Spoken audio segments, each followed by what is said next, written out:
तो शुरू करते हैं हम लोग आज का क्लास। 9th क्लास में आज पढ़ना हम लोग को, देखो यहाँ पे ऊपर लिखा हुआ है वर्टिकली अपोजिट एंगल लिखा हुआ है ना। तो तुम लोग तो 7th और 8th में ही पढ़ के आए होगे क्या होता है वर्टिकली अपोजिट एंगल। कोई बोल देता है भटकली अपोजिट एंगल, बोलता है क्या? नहीं ना। क्या नाम इसको बोलना है? Vertically opposite angle. किसी को नहीं आता है बोलने, वो बेचारा गलती कर देता है। तो vertically opposite angle, it is not vertically, it's a vertically opposite angle. तो क्या होता है व्हेन टू लाइन्स, यहाँ समझेंगे, when two lines are not parallel. अगर दो लाइन है नहीं पैरेलल, नहीं है पैरेलल, तो पक्का वो लाइन कैसा होगा? Intersecting. When two lines are not parallel and not overlapping, then they are intersecting lines and they intersect each other at one and only one point. अब इसको ऐसे समझें हम लोग कि when two lines are intersecting at a point, then there are 4 angle formed. कौन कौन सा? एक एंगल, 2 एंगल, 3 एंगल और 4th एंगल।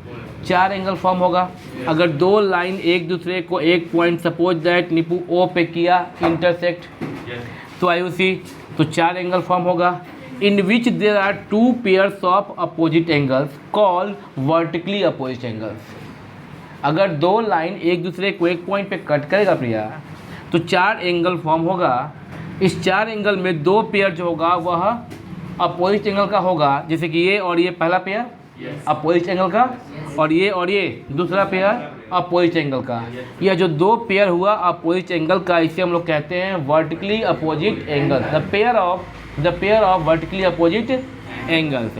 तो यहाँ पे देखो तुम लोग, अगर मान लो कि इस लाइन का नाम हो गया ए बी और इस लाइन का नाम है यदि C D, if line A B and line, फिर से बोलेंगे, if line A B and C D intersect each other at the point O, तो यहाँ पे 4 एंगल फॉर्म कर रहा है। कौन कौन एंगल फॉर्म हो रहा है? एंगल ए ओ डी, यहाँ दिखाई दे रहा है ए ओ डी, और एंगल एक वहाँ वैसे चल रहे हैं बी ओ डी। ये डी है प्रिया, ये ब्रैकेट नहीं घेरा हुआ है, बी ओ डी। और ये क्या है आपका एंगल, और एक और कौन सा एंगल? सी ओ ए, या फिर एंगल ए ओ सी कह सकते हैं ना, ये फॉर्म है। इसमें 2 पेयर है अपोजिट एंगल्स का, पेयर्स ऑफ वर्टिकली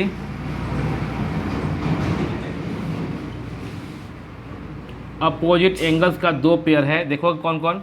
पहला पेयर कौन सा है? Angle A O D and angle B O C, pairs of vertically opposite angle. तो फर्स्ट पेयर है A O D and angle B O C, and दूसरा pair है angle A O C and angle B O D. 2 pair है। अभी थोड़ी देर में पढ़ेंगे क्या कि थ्योरम होता है कि pairs of vertically opposite angles are equal. अभी पढ़ेंगे हम लोग थ्योरम में, लिखेंगे थ्योरम में हम लोग थोड़ी देर में। तो उसको प्रूफ करने के लिए क्या कर सकते हैं, जब देखना, तो ये साबित करना है कि ये और ये इक्वल है अगर, तो क्या कर सकते हैं हम लोग यहाँ पर रफली कर रहे हैं, फिर हम फेयर में तुम लोग को लिखवा देंगे कॉपी पे। ये बताओ तो हमको जरा सा कि angle A O C plus angle B O C कितना डिग्री? रीजन क्या होगा? लीनियर पेयर होगा क्या? A O C plus B O C equal to 180, क्यों? Linear pair. Very good. And second देखो तो ए ओ सी बी ओ सी हो गया। अब बताओ तो angle B O C plus angle B O D, angle B O C plus angle B O D, यहाँ देखो तो B O C plus B O D, ये भी तो लीनियर पेयर है। क्यों? क्योंकि यहाँ पे O B is the range and B and C D is straight line. Last class में सीखे।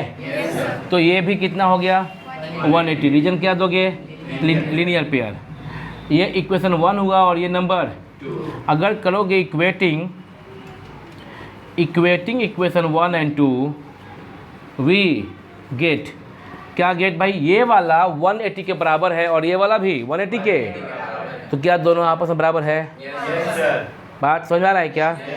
तो इस प्रकार से लिखेंगे कि angle A O C plus angle B O C is equal to angle B O C plus angle, और B O C same side, same value, same side नहीं, सेम वैल्यू, इक्वल के लेफ्ट में भी B O C, equal के और B O सी के आगे plus, यहाँ पे भी आगे में प्लस, सेम सेम कैंसिल हो जाएगा, क्योंकि अगर बी ओ सी को तुम लेफ्ट लाओगे तो माइनस बी ओ सी होगा ही ना, तो कैंसिल हो जाएगा। तो क्या बचा, angle A O C equal to angle B O D, बचा क्या, एंगल ए ओ सी और एंगल बी ओ डी। और यहाँ देखो तो कि ए ओ सी और बी ओ डी कौन सा angle, pairs of vertically opposite angle. इसका मतलब क्या हुआ कि pairs of vertically opposite angles are equal to each other. जैसे कि A O C B O D के इक्वल है, A O C B O D के इक्वल है, उस प्रकार से साबित कर सकते हैं कि A O D B O सी के इक्वल है। तो इसको जब एक ही तरह का दो प्रूफिंग हो तो दोनों प्रूफिंग को करने का जरूरत है नहीं होता, लिखना होता है सिमिलरली, इसी प्रकार से similarly angle A O D equal to angle B O C. बात समझ आ रहा है क्या? yes, इतना ही पढ़ के हम लोग को क्वेश्चन करना है, यानी कि हम लोग अभी जो चैप्टर चल रहा है उस चैप्टर का नाम क्या है, lines and angles. Lines and angles में लगता है 2-3 क्लास हो चुका, उसमें हम लोग लाइंस एंगल्स के बारे में पढ़े। पहला एक्सरसाइज हो चुका हम लोग का क्या, फर्स्ट हुआ है ना एक्सरसाइज। अभी जो हम लोग पढ़ रहे हैं वो किसके लिए पढ़ रहे हैं, सेकेंड एक्सरसाइज के लिए। सेकेंड एक्सरसाइज के आखिरी टॉपिक जो बोर्ड पे भी बात कर रहे हैं हम, ठीक है ना, सेकेंड एक्सरसाइज का आखिरी टॉपिक जो हम बोर्ड पे बात कर रहे हैं, ये ख़त्म होते ही तुम लोग एंटर कर जाओगे सेकेंड एक्सरसाइज के क्वेश्चन में। अभी करें क्वेश्चन हम लोग, लेकिन अभी चूँकि हम लोग इसको ख़त्म करें तो सबसे पहले अब लिखना क्या है वो लिखवा दे रहे हैं। हेडिंग जो सबसे पहले तुम लोग सब लोग वर्टिकली अपोजिट एंगल आज की क्लास में, और इसको हम अभी डिफाइन करके लिखवा दे रहे हैं। लिखोगे इसमें व्हेन टू लाइंस, सब लोग लिखिएगा, when two lines intersect each other at a point, when two lines intersect each other at a point,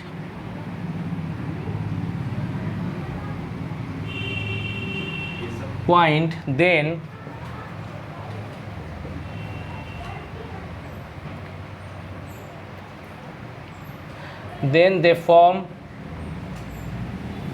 4 angles in which, comma like in which there are 2 pairs of opposite angles, full stop. 4 angles form होता है जिसमें कि 2 pair जो होता है वह opposite angle का होता है। एक लाइन छोड़ के नीचे एरो बना के लिखेंगे, these pairs of opposite angles,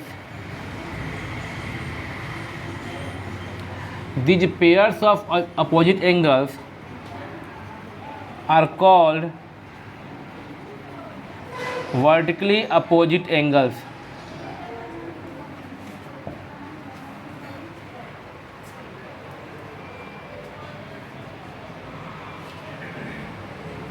और इसके बाद ये इतना लिख लिया, अगर मेरे साथ नहीं चल पाए तो वीडियो को पॉज करके लिख लोगे।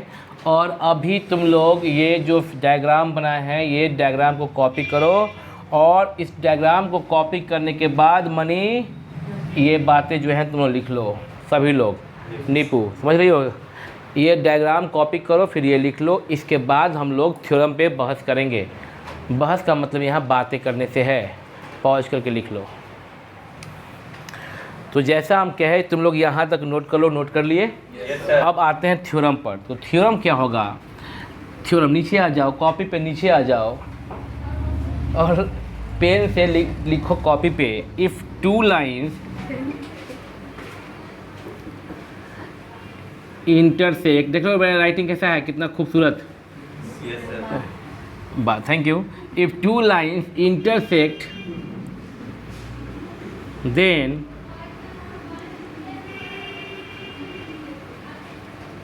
vertically opposite angles are equal। ये थ्योरम हुआ। थ्योरम लिख लिए। थ्योरम के नीचे जस्ट क्या लिखते हैं हम लोग? गिवन लिखते हैं। क्या लिखते हैं ना? गिवन। Yes sir. अब हम तो प्रूफ कर दिए हैं तो हमको या तो मिटाना होगा, हाँ जो कि हम करेंगे नहीं, फिर से लिखना पड़ेगा मेरे को। Yes sir. तो हम बोल दे रहे हैं मुंह से, यस सर। हालांकि वहीं से बोलते हैं, फिर भी बोल दे रहे हैं, सुन के लिख लो। गिवन लिखना। गिवन में 2 lines AB and CD which intersect each other at O। Diagram वो वाला करेंगे क्या? हम हाँ वही each other at O. Given हो गया। Yes sir. मिटा देते हैं, क्या पता कोई कोई बच्चा देख रहे हैं वीडियो पर, क्या पता कंफ्यूज हो। जो लिखे तो वही लिखना है, बट गिवन के नीचे क्या? गिवन हो गया। गिवन के बाद यहीं राइट में अगर प्लेस हो तो, नहीं तो नीचे में क्या बना दिए डायग्राम? यही जो डायग्राम था यही बनेगा। ए बी यहाँ देख रहे हो ना, ए बी, और यहाँ पे क्या? सी डी, बीच में ओ दे दो।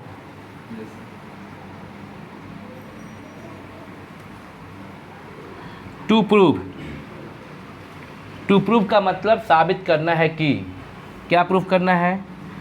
Angle A O C equal to angle B O D, A O C equal to B O D, ये दोनों आपस में वर्टिकली, ऊपर देख सकते हो तुम लोग, ये दोनों आपस में वर्टिकली अपोजिट एंगल, और ये दोनों आपस में वर्टिकली अपोजिट एंगल। समझ में आ रहा बात?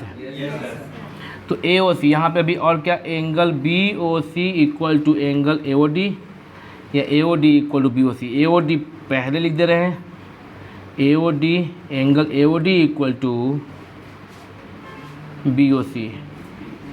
ये प्रूफ करना है। और प्रूफ में क्या लिखोगे? जो लिख के मिटा दिए ना एग्जैक्टली वही था प्रूफ में, बस और कुछ नहीं। प्रूफ में खुद से लिख लोगे क्या? भूल गए होगे, हम लिख दे रहे हैं फिर से। जो लोग यूट्यूब पे थे वो तो 20 सेकेंड पीछे करेंगे लगभग, उनको फिर से मिल जाएगा, है ना? 20 सेकेंड बैक करेंगे, 2 बार 10 सेकेंड पर दबाएंगे तो 20 सेकेंड हो जाएगा, तो वो लिखा हुआ मिल जाएगा उनको। क्या तुम्हारा क्या हुआ कालिया? लिख लोगे? गिवन हो गया, टू प्रूफ हो गया। प्रूफ में हाँ लिख लो, तुम लोग भी लिख दो, हम भी लिख लेते हैं। क्या कर सकते हैं Ayushi? A O C, since angle A O C plus angle B O C equal to, reason बताओ निपू? Linear pair. इक्वेशन 1 हुआ ये। क्या किए? ए O C plus B O C किए, अब B O C plus B O D कर देते हैं। Angle B O C plus angle B O D भी 180, क्योंकि यह भी लीनियर पेयर से। Equating equation 1 and 2 we get। Equating equation 1 and 2 we get A O C plus B O C. अभी समझा चुके पहले ही थे, इसलिए दोबारा बोलने की आवश्यकता नहीं है, सिर्फ लिखने की आवश्यकता है। B O C cancel, A O C equal to angle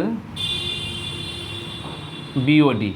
ये A O C equal to B O D हो गया। सिमिलरली अभी बता चुके हैं कि मैथ में हम लोग को दोबारा अगर प्रूफिंग सेम हो तो सिमिलरली का प्रयोग करके लिखते हैं कि A O D is equal to angle B O C. यहाँ पे खूबसूरत से लिखेंगे हैंस प्रूव्ड। इतना स्टाइल नहीं मारेंगे, आराम से लिखेंगे हैंस प्रूव्ड। समझ में आया क्या? तो ये इसी के साथ तुम्हारा जो टॉपिक का जो कॉन्सेप्ट था वो क्या होता है? फिनिश। अब हम लोग क्वेश्चन कर सकते हैं। क्वेश्चन करने के लिए हम बात करेंगे। अब चूँकि तुम लोग का concept second exercise lines and angles, second इसमें चैप्टर में भी सेकंड एक्सरसाइज का भी हम लोग कॉन्सेप्ट ख़त्म कर लिए हैं। अब हम लोग क्वेश्चन नंबर 1, 2 और 3 बोर्ड पे देख रहे हैं। क्वेश्चन नंबर 1 में in the joining figure A O B is a straight line, find angle A O C and angle B O D. A O C और बी ओ डी निकालना है। तो ये देख रहे हैं, क्या लिख सकते हैं क्या हम लोग कि angle A O C plus angle C O D plus angle B O D is equal to कितना डिग्री? और रीजन क्या होगा? Linear pair. जब दो एंगल का सम लिखोगे 180 तो लीनियर पेयर, और जब दो से अधिक एंगल का सम लिखोगे तो लिखोगे एंगल्स इन द, याद आ गया, same side of the line, या फिर angles in the same side से भी काम चल जाता है। Angles in the same side that implies AOC का वैल्यू x डिग्री, COD का वैल्यू 65 डिग्री और BOD का वैल्यू 2x माइनस 20 डिग्री। चूँकि ऐड करना है तो ये ब्रैकेट हटा के भी ऐड कर सकते हैं 120। इसको सिंप्लीफाई करके x निकाल लोगे ना, 2x प्लस x 3x, यहाँ पे कर दे रहे हैं 3x, 2x plus x 3x, और 65 से 20 गया तो 45 equal to 180, 3x equal to 180 minus 45 कितना हो जा रहा है 135, x equal to 135/3, 45, x equal to कितना आ गया 45। नीपू मैच कर लो कि AOC के बारे में पूछा है तो AOC 45 डिग्री आया क्या, देख लो AOC 45, और BOD कितना आएगा, BOD आएगा 2 इंटू एक्स माइनस 20, x आया कितना 45, 2 इंटू 45 माइनस 20, 2 इंटू 45 होता है 90 डिग्री, 90 में से 20 जाएगा 70, तो यहाँ जो आंसर आया होगा एक आया होगा 45, x is equal to AOC equal to 45 degree, AOC कितना आ जाएगा 45 डिग्री, और BOD जो है वह तुम लोग आया होगा 70 डिग्री। सब लोग आया क्या, ठीक है। अब क्वेश्चन नंबर 2 पे, in the adjoining figure what value of x will make AOB straight line. AOB straight line हो जाए x के किस वैल्यू के लिए ऐसा सकते हैं, ये तभी होगा जब इन दोनों का सम, इन दोनों एडजेसेंट एंगल का सम, इन दोनों एडजेसेंट एंगल का सम 180 हो जाए, तब AOB स्ट्रेट लाइन हो जाएगा। तो सिंस यहाँ पे 3x plus 5 plus 2x minus 25 is equal to 180, किससे भाई, लीनियर पेयर से।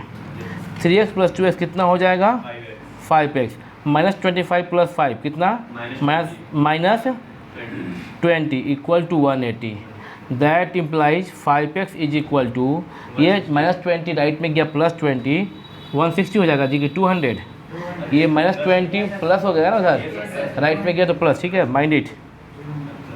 x equal to 200 divide by 5, 5 4 या 20 0, x कितना आया 40। तो अब जो पूछा है क्वेश्चन में कि क्वेश्चन में यही पूछा था कि x के किस वैल्यू के लिए, x इक्वल टू 40 के लिए, x इक्वल टू 40 के लिए AOB is a straight line, okay. For x equal to 40 AOB is a straight line. अभी ध्यान देना यहाँ पे ना AOC का या फिर BOC का वैल्यू नहीं पूछा गया है, बट माइंड इट, अगर एग्जाम में लिखा होता है what is the value of AOC and BOC, तो तुमको AOC is equal to 3x plus 5 is equal to 3 into 40, x के प्लेस पे 40, x के प्लेस पे 40, 3 इंटू 40 प्लस 5, और 2x माइनस 5 में 2 इंटू 40 माइनस 25 सिंप्लीफाई करके AOC और BOC निकाल सकते थे, बट इन दिस केस सिर्फ we have to find the value of x, neither any angles, not neither angle nor angle, angle ही है, दोनों तो एंगल ही है, तो नाइदर नॉट दोनों एंगल में जाएगा। नाइदर का स्पेलिंग क्या होता है जी, हाँ ठीक है, 200/5 40, तो इसका मतलब क्वेश्चन 2 हो गया। क्वेश्चन 3 क्वेश्चन ऊपर देखोगे, 3 बना लिए क्या तुम लोग, 3 बना लोगे क्या, पहले क्वेश्चन बोलेंगे तब ना बनाओगे, फिर डायग्राम तो दिख रहा है, क्वेश्चन ओनली बताते हैं, समझना, जो फोटो दिख रहा है उसमें बस ये ध्यान, जो डायग्राम दिख रहा है उसमें इतना ही बोलना काफ़ी है मेरा कि AOB is a straight line and you have to find AOC BOD and AOE, बस।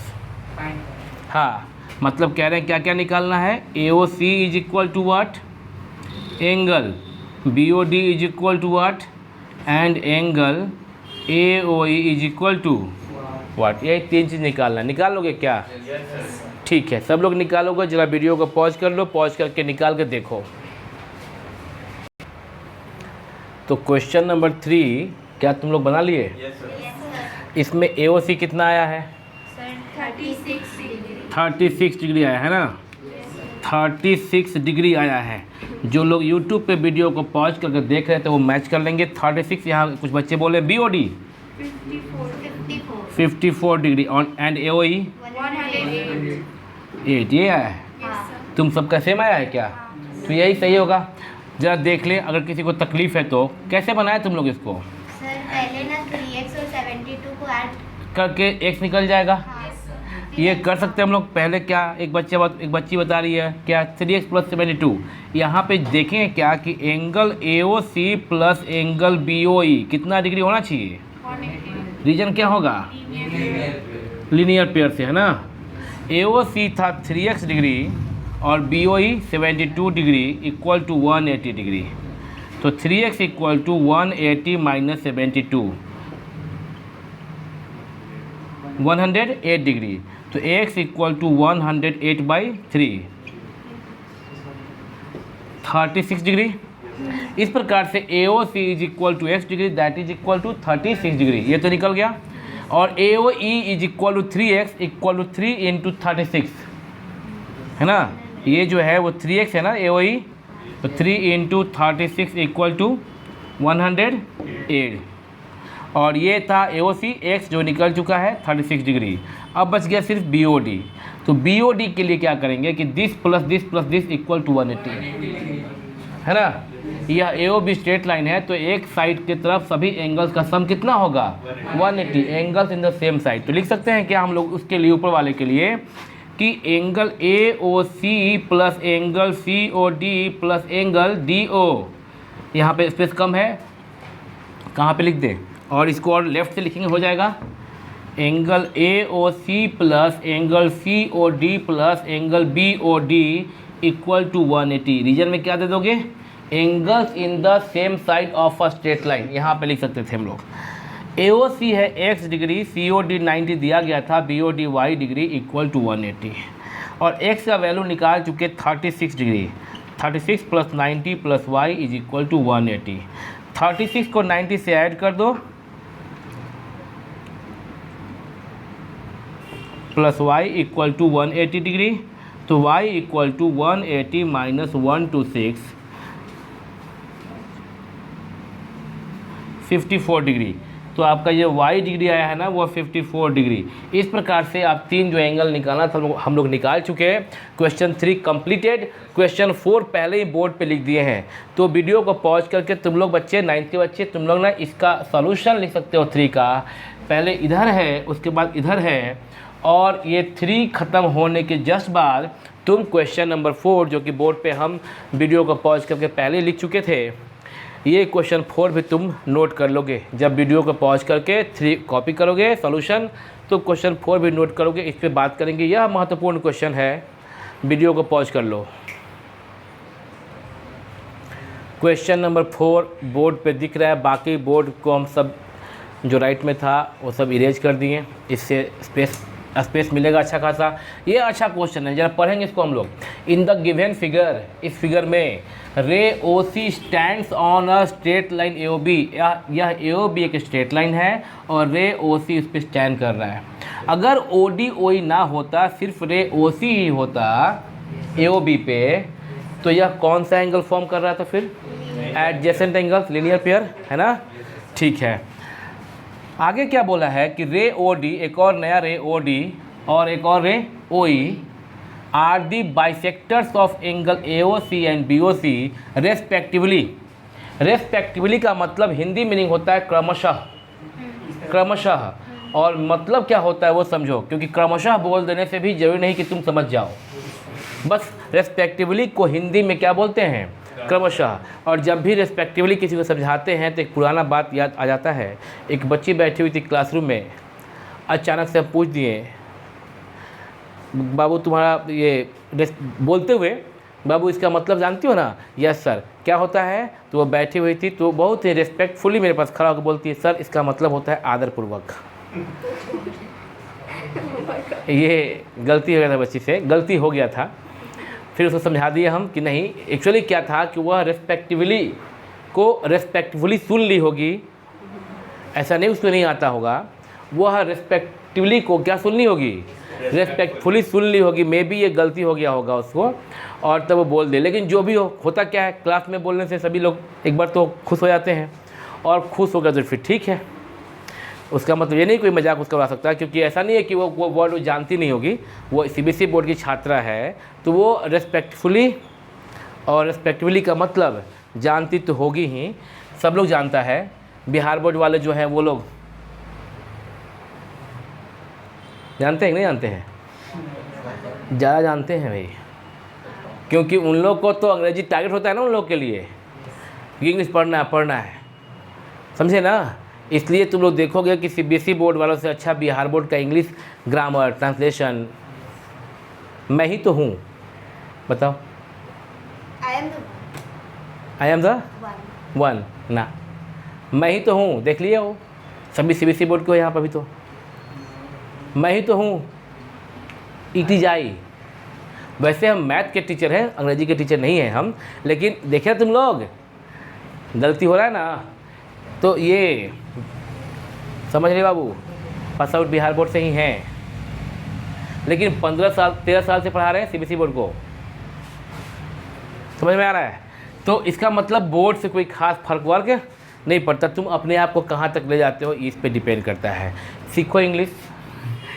यहाँ पे जाओ वापस, चलो ये मजाक हो गया। अब यहाँ देखते हैं हम लोग, रेस्पेक्टिवली का मतलब यहाँ पे है कि रे O D and ray O E are the bisector of AOC. Ray O D is bisector of AOC and ray O E is bisector of है एंगल बीओसी। मेरी बात समझ आ गई? क्रमशः का मतलब ये है कि पहला वाला पहले का गोतिया है, दूसरा वाला दूसरे का गोतिया। Do you know what is the meaning of गोतिया? रिलेटिव्स, नज़दीक का, खून के रिश्ते का। तो यहाँ पे खून क्या याद आया? खून के रिश्ते का। तो यहाँ पे देखोगे, अभी यहाँ पे देखो कैसे प्रूफ करेंगे। Since angle AOC plus angle BOC equal to कितना डिग्री? लीनियर पेयर लिख दे क्या? किसी को कोई आपत्ति है? नहीं है तो बताओ, ठीक कर देते हैं। नहीं है, वेरी गुड। दैट इम्प्लाइज, हम लोग ये पता है हम लोगों को पार्वती लोग, कि अगर A इक्वल टू B है तो both side we multiply with K equal to KB, है ना। तो अगर ज़रूरत हुआ तो दोनों तरफ हाफ से मल्टीप्लाई कर सकते हैं। मल्टीप्लाइंग 1/2 बोथ साइड्स, या on dividing by 2 both sides. ये मीनिंग समझिए, मल्टीप्लाइंग तो हाफ और डिवाइडिंग तो 2 बोलेंगे। सभी लोग समझ रहे हो? Angle AOC plus angle BOC is equal to half into 180 degree. That implies half angle AOC plus half angle BOC equal to 90 degree. ठीक है, यहाँ पे हाफ AOC, ये अगर AOC पूरा है और OD बाइसेक्टर है तो इसका मतलब ये और ये बराबर होगा। तो AOC अगर पूरा है, OD बाइसेक्टर है, तो हाफ AOC बोल सकते हैं क्या? या तो AOD या तो COD। AOC का हाफ, इसका हाफ, चूंकि यह ठीक बीच से बांट रहा है, तो या तो हाफ AOC ये है या तो ये है ना। यह बात समझ में आ रहा है? या तो हाफ AOC ये है या तो ये है, लेकिन एज पर आवर रिक्वायरमेंट हम ना इसका इस्तेमाल करेंगे। तो हम हाफ AOC के बदले में हम COD लिखेंगे। क्या लिखेंगे? एंगल COD लिखेंगे। हाफ BOC यहाँ से लेके, देखना यहाँ पे डायग्राम, यहाँ से लेके यहाँ तक क्या है? BOC है, और OE बाइसेक्टर है, मतलब कि ये वाला एंगल और ये वाला एंगल बराबर है। तो हाफ BOC का मतलब BOC का आधा। BOC का आधा या तो तुम इसको बोल सकते हो या तो इसको बोल सकते हो, या तो BOE को बोलोगे या तो COE को बोलोगे। COE को बोलेंगे, एंगल COE बोलेंगे, इज इक्वल टू 90 डिग्री। यहाँ इसलिए लिखे क्योंकि we on multiplying 1/2 both sides, और यहाँ पे इसलिए लिखे भाई हाफ AOC को COD क्यों लिखें? क्योंकि OD is the bisector, OD and OE are the Bisectors. Bisectors of O D. Bisector किसका था? एंगल एओसी का। एंड ओई बाइसेक्टर था एंगल बीओसी का। बीओसी यहाँ पे Respect. रेस्पेक्टिवली। समझ में आया बात? Yes, sir. That implies angle C O D और सी ओ ई मिलाया जाए। सी ओ डी ये वाला एंगल Yes, sir. और सी ओ ई ये वाला एंगल दोनों मिल जाए तो डी ओ ई बन जाए क्या? एंगल डी ओ ई दोनों को जोड़ दो तो डायग्राम देख ही रहा है। Angle D O E is equal to angle D O E is equal to 90 degree. We have to find the measure of angle D O E that is equal to 90 degree. Find out हुआ। Yes, sir. समझ में तो नहीं आया? आ गया sir. सबके समझ में आ गया? हम स्क्रीन से हट जाते हैं, तुम वीडियो को पॉज करके ये क्वेश्चन का सॉल्यूशन कॉपी कर लो, फिर बात करते हैं। तो उम्मीद है कि तुम लोग अभी तक इसको कॉपी कर लिए होगे। Yes, sir. ये 4 क्वेश्चन, कितना क्वेश्चन किए हम लोग? 4 क्वेश्चन किए क्या? 4 क्वेश्चन किए। उसके पहले क्या समझे थे हम लोग? आज हम लोग समझे थे वर्टिकली अपोजिट एंगल क्या होता है और उसका प्रूफिंग समझे थे, वो ध्यान में रखना। तो हम लोग ये क्लास आज ख़त्म कर लिए। अभी तुम लोग अपने बुक से क्वेश्चन करना इस एक्सरसाइज का। अपने बुक से सेकंड एक्सरसाइज का क्वेश्चन करना जिसमें कि एंगल फाइंड आउट करना है। फिर जो क्वेश्चन होगा उसको तुम लोग कल पूछोगे मेरे से। कल पूछोगे तो फिर बात हम लोग आगे बढ़ाएंगे और वो जो कुछ अपने मन से होगा वो बताएंगे। अगर तुम कुछ पूछते हो तो वो बताएंगे। तो कल मिलते हैं हम लोग on same time on same channel. Pack up.